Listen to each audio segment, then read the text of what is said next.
Assalamualaikum warahmatullahi wabarakatuh. Salam kenal, saya Dr. Gigi Nikmatus Saadah, Magister Sains, dosen program studi S1 Kedokteran Gigi, Fakultas Kedokteran Gigi, Institut Ilmu Kesehatan Baktiwiyata Kediri, atau IIK Bakta. Latar belakang pendidikan saya adalah dokter gigi dengan gelar S1 Kedokteran Gigi dan profesi dokter gigi dari FKG Universitas Airlangga, serta S2 Magister Ilmu Kedokteran Dasar dengan peminatan ilmu faal dari Universitas Airlangga. Sebagai dosen, saya berkomitmen untuk menjalankan Tridharma Perguruan Tinggi dengan proporsi fokus pada pembelajaran sebesar 55%, penelitian 25%, dan pengabdian kepada masyarakat 20%. Saya berupaya menyelaraskan ketiga dharma tersebut dengan mengintegrasikan hasil-hasil penelitian ke dalam proses pembelajaran di kelas maupun di laboratorium, serta dalam berbagai kegiatan pengabdian kepada masyarakat. Dengan demikian, ilmu yang saya berikan tidak hanya bersifat teoritis, tetapi juga lebih aplikatif dan bermanfaat bagi mahasiswa serta masyarakat luas. Metode pengajaran yang saya terapkan adalah Problem Based Learning atau PBL, di mana mahasiswa terlebih dahulu dibekali materi melalui pertemuan tatap muka dan modul pembelajaran. Selanjutnya, mahasiswa diberikan kasus dalam bentuk skenario untuk didiskusikan secara tutorial. Saya menyusun rencana pembelajaran semester atau RPS dan modul secara sistematis, mulai dari tahap perencanaan hingga evaluasi akhir, yang seluruh prosesnya dikelola melalui sistem online OASIS atau Online Administration School Information System. Seluruh materi pembelajaran dapat diakses melalui Learning Management System atau LMS Moodle, sehingga mahasiswa memiliki fleksibilitas untuk belajar dimanapun dan kapanpun. Perkuliahan saya rancang sesuai capaian lulusan KKNI dan Standar Kompetensi Dokter Gigi Indonesia atau SKDGI, menggunakan teori dari textbook dan kasus terkini dari jurnal ilmiah untuk memastikan kemutakhiran materi dan pencapaian standar nasional. Dengan pendekatan ini, saya bertekad mencetak lulusan dokter gigi yang kompeten, inovatif, dan siap menghadapi tantangan profesi. Bidang ilmu saya, ilmu faal atau fisiologi, yaitu suatu cabang ilmu biologi yang mempelajari fungsi atau kerja organ tubuh dan sistem dalam keadaan normal. Mempelajari bagaimana tubuh berfungsi, bagaimana sel, jaringan, organ, dan sistem bekerja sama untuk menjaga kehidupan. Ilmu faal terdapat pada mata kuliah teori dan praktikum mahasiswa S1 Kedokteran Gigi, yaitu di Blok Ilmu Kedokteran Dasar 1 atau IKD 1 dan Blok Ilmu Kedokteran Dasar 2 atau IKD 2 di semester 2, dan Ilmu Kedokteran Klinik atau IKK di semester 5. Salah satu mata kuliah yang saya ampu yaitu Blok IKD 1 yang diberikan kepada mahasiswa semester 2 dengan bobot 8 SKS. Deskripsi Blok IKD 1 yaitu mata kuliah ini membahas tentang ilmu biomedik meliputi anatomi, histologi, fisiologi, patologi, dan patofisiologi kelainan struktur dan fungsi tubuh, mikrobiologi, dan ilmu kedokteran paraklinik meliputi patologi anatomi dan patologi klinik untuk menegakkan diagnosis, menetapkan prognosis, dan merencanakan tindakan kedokteran gigi. Capaian pembelajaran Blok IKD 1 meliputi mahasiswa mampu menguasai konsep teoritis secara umum tentang ilmu biomedik meliputi anatomi, histologi, fisiologi, patologi dan patofisiologi kelainan struktur dan fungsi tubuh, mikrobiologi, ilmu kedokteran paraklinik meliputi patologi anatomi dan patologi klinik untuk menegakkan diagnosis, menetapkan prognosis, dan merencanakan tindakan kedokteran gigi. Yang kedua, mahasiswa mampu mengintegrasikan ilmu pengetahuan biomedik yang relevan sebagai sumber keilmuan dan berbagai data penunjang untuk diagnosis dan tindakan medik kedokteran gigi untuk menegakkan diagnosis, menetapkan prognosis, dan merencanakan tindakan kedokteran gigi.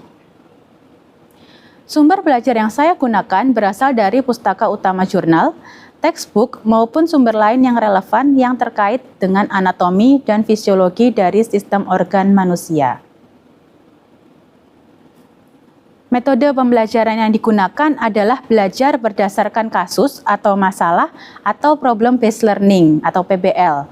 Kegiatan belajar ini dilaksanakan dengan mengacu pada skenario masalah yang memuat trigger atau pemicu melalui sebuah diskusi tutorial. Pengembangan informasi berikutnya diperoleh dari kuliah pakar dan belajar mandiri. Pelaksanaan diskusi dalam bentuk tutorial dilakukan untuk mendiskusikan problem yang diberikan. Mahasiswa dibagi dalam kelompok-kelompok kecil. Setiap kelompok terdiri dari sekitar 10 orang sampai 13 orang mahasiswa dan dibimbing oleh seorang tutor sebagai fasilitator. Pelaksanaan perkuliahan dengan menerapkan prinsip DIA, Delivery, Interaktif, dan Assessment. Delivery dilakukan dengan memberikan modul dan kuliah pakar atau tambahan sebelum melakukan pemecahan skenario melalui tutorial. Modul berisi tentang gambaran umum blok, area kompetensi, tujuan blok, metode pembelajaran, evaluasi pembelajaran melalui prosentase penilaian dan materi yang berhubungan dengan pembelajaran blok tersebut. Selain itu juga terdapat jadwal kegiatan, skenario kasus, rujukan sumber bacaan, dan tinjauan pustaka. Interaktif dilakukan melalui tanya jawab saat perkuliahan dan diskusi tutorial melalui kelompok kecil untuk memecahkan skenario kasus yang diberikan, sehingga dapat diketahui apakah mahasiswa telah memahami materi yang telah disampaikan. Selain itu, pada saat kuliah pakar juga dilakukan tanya jawab dengan tujuan untuk mengevaluasi keberhasilan penyampaian materi yang diberikan. Jika terdapat mahasiswa yang kurang memahami materi, penjelasan ulang dilakukan baik di kelas maupun melalui media daring seperti WhatsApp, Telegram, Zoom, atau Google Meet. Asesmen terdiri dari beberapa komponen. Yang pertama, ujian akhir blok atau UAB, 35% yang diambil dari skenario dan kuliah pakar. Yang kedua, tutorial sebesar 30% dengan penilaian kehadiran, aktivitas identifikasi masalah, interaksi, dan penyampaian referensi. Yang ketiga, evaluasi tes di akhir tutorial pertemuan kedua sebesar 10%. Kemudian tugas mandiri sebesar 10% yang dikumpulkan via Moodle, serta tugas resume 15%. Semua penilaian diinput ke Moodle dan tersinkronisasi dengan sistem administrasi akademik OASIS untuk memudahkan monitoring dan evaluasi hasil belajar mahasiswa secara menyeluruh. Inovasi pembelajaran yang saya terapkan mengintegrasikan PBL, teknologi digital, multi-platform, multi-aspek penilaian, dan prinsip DIA dalam satu sistem pembelajaran yang efektif, aktif, dan adaptif. Model ini mampu meningkatkan partisipasi mahasiswa, memperkuat keterampilan problem solving, serta mempermudah proses monitoring pembelajaran secara real-time. Berikut adalah salah satu contoh perkuliahan yang saya lakukan, yaitu mata kuliah Ilmu Kedokteran Dasar 1 dengan topik hemostasis di ruang kelas Institut Ilmu Kesehatan Bhaktiwiyata. Assalamualaikum warahmatullahi wabarakatuh. Waalaikumsalam warahmatullahi wabarakatuh. Oke, halo, selamat pagi. Hari ini kita berjumpa lagi dalam sesi pembelajaran di blok Ilmu Kedokteran Dasar 1. Ya, saya Dr. Gigi Nikmatus Saadah, Magister Sains dari Departemen Biomedik, Fakultas Kedokteran Gigi IIK Bhaktiwiyata, yang akan memaparkan hari ini kita membahas tentang materi yang sangat penting dalam sistem pertahanan tubuh kita terhadap perdarahan, yaitu hemostasis. Berikut referensi yang bisa kita gunakan untuk memperdalam materi ini. Ya, jadi referensi-referensi tersebut nanti bisa teman-teman pelajari, bisa teman-teman kembangkan dalam pertemuan sesi diskusi tutorial di skenario terkait.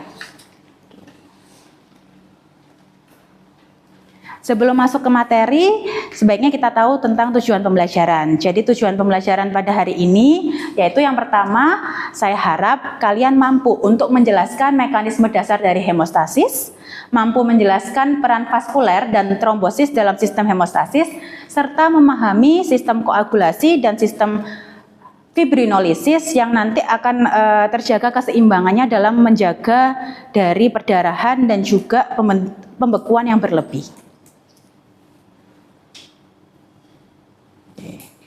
Hemostasis sendiri terdiri dari dua kata yang berasal dari Yunani. Yang pertama hem, artinya darah, dan yang kedua stasis atau menghentikan. Secara sederhana sebenarnya hemostasis adalah menghentikan perdarahan, prosesnya untuk menghentikan perdarahan.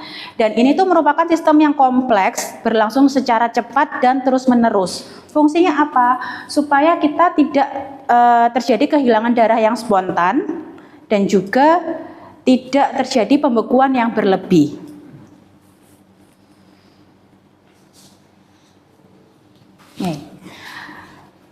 Fungsi dari hemostasis sendiri itu ada beberapa yang bisa kita sebutkan yang berperan penting. Yang pertama jelas ketika terjadi cedera, dia akan menutup pembuluh darah yang rusak. Kemudian yang kedua, menjaga darah dalam bentuk fluid atau cair. Jadi dalam keadaan normal darah itu kan bentuknya cair ya. Kemudian yang ketiga, mencegah hilangnya darah yang berlebihan atau nantinya dia akan membentuk sumbat hemostatik. Nanti kita akan bahas selanjutnya. Dan yang terakhir yang fungsi penting yaitu menstabilkan kembali aliran dari darah. Oke. Ayo, siapa yang bisa menjelaskan mengapa penting darah untuk tetap dalam keadaan cair pada kondisi normal? Ya, silakan. Jadi mau ada izin untuk menjawab dokter. Jadi kalau darah membeku terus-menerus tanpa adanya cedera, bisa terbentuk bekuan yang menyumbat pembuluh darah. Oke, tepat sekali. Jadi kalau misalnya darah itu tidak dalam bentuk cair, waktu hemostasis dia terbentuk sumbat terus-menerus. Ini sumbatnya jadi patologis, jadi yang merusak. Oleh karena itu penting untuk menjaga aliran darah tetap cair dalam kondisi normal. Nah, sistem ini ada di dalam sistem hemostasis. Jadi antara sistem prokoagulan yang mendukung pembekuan darah dan sistem antikoagulan yang mendukung darah itu tidak membeku, itu harus seimbang. Kalau salah satunya dominan, bisa terjadi perdarahan terus-menerus atau pembekuan yang terus-menerus. Nah, sistem ini disebut sebagai thrombohemorrhagic balance.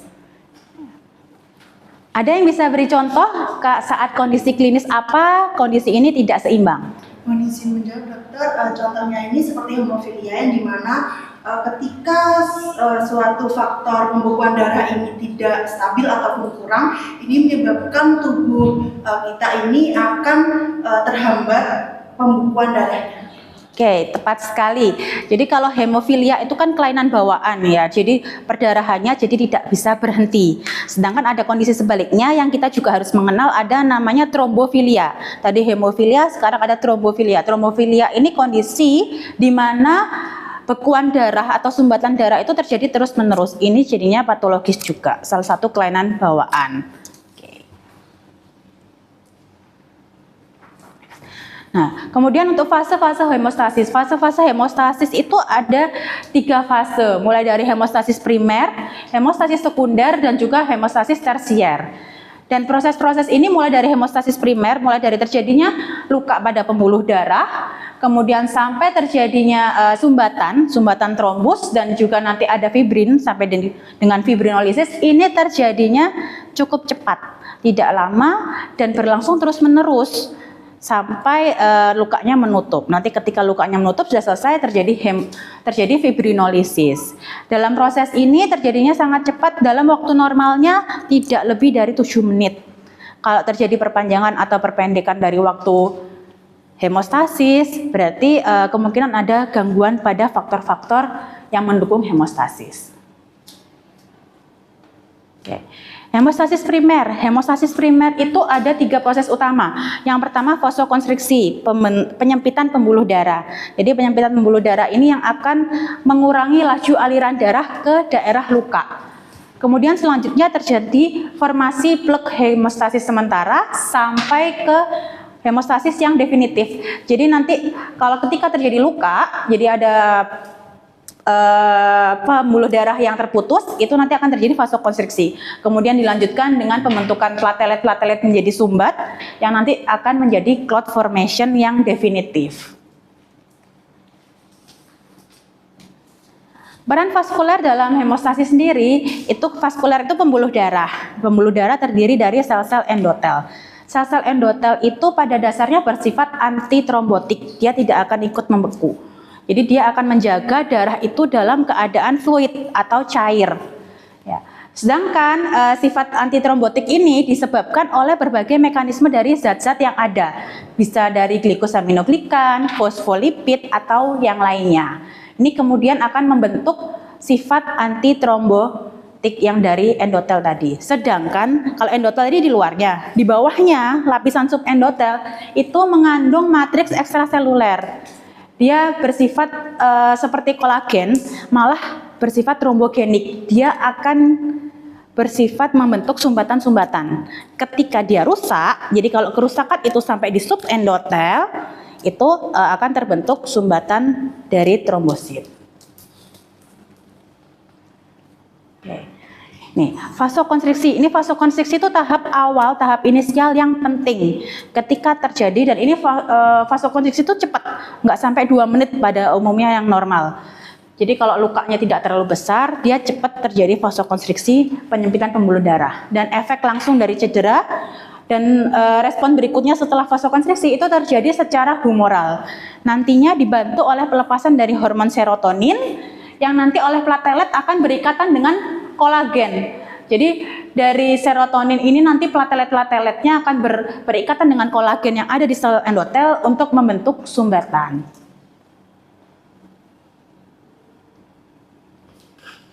Oke, lanjut ya. Jadi ini untuk trombositnya. Jadi di ilustrasinya trombosit ini, trombosit melekat sama kolagen pada pembuluh darah yang rusak. Jadi mulai ketika terjadi luka, trombosit ini akan flowing, akan mengalir ke daerah yang luka, kemudian dia akan nempel, kemudian dia akan teraktivasi platelet-plateletnya, trombosit atau platelet, itu kemudian mengeluarkan granul-granul yang memanggil kembali teman-temannya sampai terjadi agregasi. Proses ini mulai dari adesi, kemudian aktivasi, dan agregasi trombosit ini juga berlangsung cepat. Ini untuk membentuk sumbatan trombosit. Oke, dari sumbat trombosit ini, teman-teman ada yang tahu nggak? Kira-kira cukup nggak sih kalau misalnya kita terluka atau cedera dalam keadaan yang besar, perdarahannya banyak, cukup nggak sumbat trombosit ini aja? Ya, silakan. Sepertinya tidak, dokter, dikarenakan trombosit hanya membentuk sumbatan sementara dan masih memerlukan fibrin untuk memperkuatnya. Ya, betul sekali. Jadi kalau memang perdarahannya itu besar, nggak cukup kalau cuman trombosit itu aja. Jadi kita butuh nantinya ada fibrin, benang-benang yang untuk membungkus sumbatan tersebut supaya perdarahannya bisa berhenti dan tidak berlanjut lebih banyak. Ya.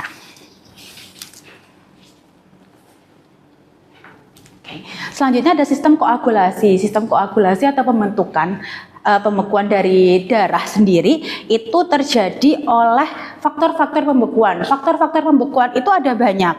Mereka akan berinteraksi, akan saling mengaktifasi hingga nantinya terbentuk sumbatan trombus yang dari mulai sementara sampai ke definitif.